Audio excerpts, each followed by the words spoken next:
I'm Katie Anne Powell, and currently right now I'm Miss Greater Salt Lake, which is a preliminary competition to the Miss Utah competition under the Miss America organization. I first heard about the Miss America organization when I was in 3rd grade. I didn't grow up watching it as a kid. I don't even know if I knew who Miss America was growing up. Not until high school was I really involved in the program or knew that it was a possibility that I could do it. I didn't even think that was an option.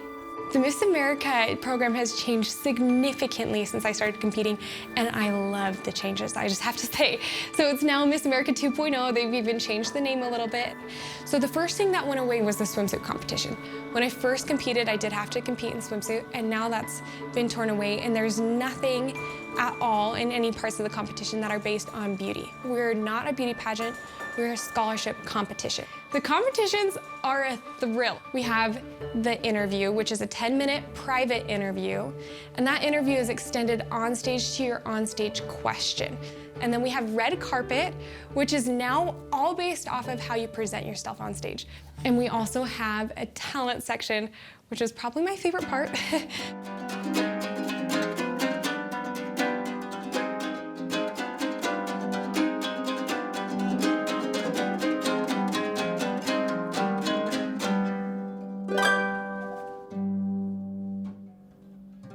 There's a lot that I'm doing to prepare for the competition. How many hours a week I'm spending on this? Probably too much. Well over 25, 30 hours a week. I also have 4 jobs and I'm going to school. And so it's like a big balance right now, but it's a big commitment, but it's hours that I'm wanting to give.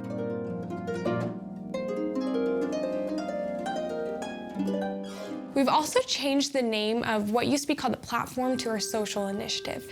And that's because times are changing, words are changing, and also how we're being involved in the community is changing. Hey friends, it's me, Katie Anne, and your host to the Full Confidence Ahead podcast, where we go on a journey together tackling the fears of life from family relationships to finance and from careers to community. Today, I am thrilled to introduce you. So my podcast is called Full Confidence Ahead, and the whole reason I started it was because of my social initiative. I realized that I had this gripping fear of finances in my life, to the point that every time I went to the store, I was swiping my card and just holding my breath. I wasn't going to overdraw. And I got sick of that, and I signed myself up for a financial literacy class. Something just clicked. So I went home and I made my very first budget, and from then on, it just snapped. I couldn't stop talking about finances. Just never in a million years did I ever think I would be a host of a podcast, but Full Confidence Ahead, the whole idea behind this is that you can change your fear into confidence. But I realized that doesn't just have to be in the financial realm. That can be in every aspect of my life.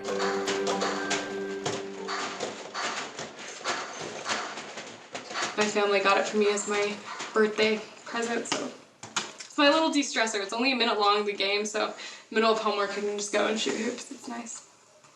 My family is awesome. Definitely every single year.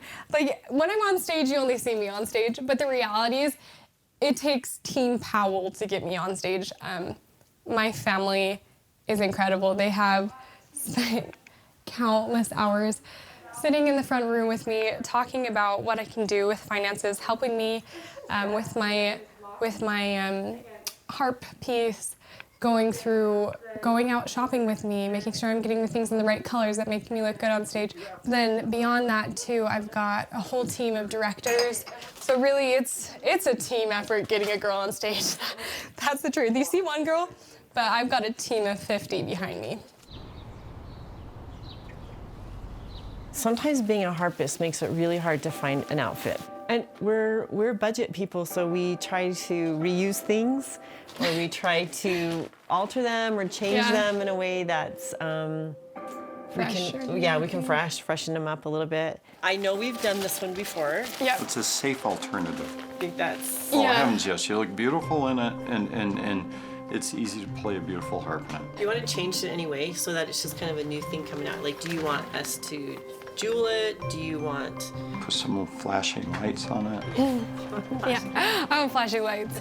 But the ideal situation would be adding a cape, but... Okay. Actually, I've not thought of that, and that I is wonder an if you could interesting tape idea. it from the spots that we've put on. Would you want it to be a different color? You know what? I love your idea. Actually, I really do like that idea. You can just do it. I really, all of a sudden, I just looked at that. really I was like like, that idea a lot. And I'm like, Because it wouldn't come from the cape wouldn't come from his, but it'd be low enough down, it wouldn't bug me on the harp. I would probably just do one layer, put a lot of material, like this. Can I with give like a the suggestion? organza. yeah, Doug, what do you think? So you're talking about clipping it here, which is okay, but what it's going to do is it's going to make one long, thin train behind you. Whereas if you want it to wrap around more, what you No. could do is you could clip it on the side. I don't want it to wrap around. All right, we have your wrap. I think we might be able to even make it ourselves. Yeah, I do. And wow, okay. Well, that worked. Good thing we came in and visited the closet. Right. I love it when we visit.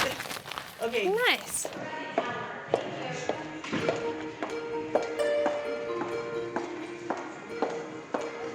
In life, there are things that are in our control, right? Things that we can prepare for and things that we can't prepare for. You know that you can take control of the harp, right? Through preparation. How do you handle a difficult interview? With grace and laughter. Because when you have a difficult interview, you have to push through the stress, and we have to be able to have grace through pressure. My recently deceased harp teacher always told me that life is like a jazz piece, and that there are no wrong notes or there's no wrong actions, there's just better resolutions. And I honor her, and I'm so grateful for what she taught me, and also realize that there's nothing wrong that I could say, there's just sometimes better answers. That was, I would stop for a moment of applause, because that was really great. It just flowed so beautifully, and it was so heartfelt, and you were able to really give me an impactful statement that was not only impressive, but inspiring. So Miss America is going through an identity crisis. What do you see the conflict being? The conflict is branding. No one knows right now what is Miss America 2.0. And having gone through a branding in Salt Lake City over the summer as my internship, I understand that when you rebrand something, you have to have a press release and a brand packet that identifies the points of what your new brand is. Miss America 2.0 has been unfolding and developing over 2 years, and we still have not seen a press release and a press conference exactly outlining what is the new brand and what are we looking for in a Miss America. And as Miss Utah, I hope to bring that to the table to help identify to the public what is Miss America 2.0, and as Miss America, I want to help press understand what is America 2.0 by putting together a press kit. Okay, I love that. Do not say that to anyone else you're mock interviewing with, Okay, unless they're not affiliated with the Miss America organization. okay. I don't want that leaking. I don't want that getting out. So I want you to just like really do not give that away. A press kit release on what Miss America is would be fabulous, is needed. All right, we're done for today. That was exceptional. Good job, Thanks, good Taylor. work. Are you gonna get her walking in heels and everything too? There's not a lot of emphasis on that right now in the Miss America program, and thankfully, you know, they don't have to be these top-notch models, but how you walk into a room matters, and posture, and the look in your eye, and all of those things. So yes, they have to learn how to walk in high heels.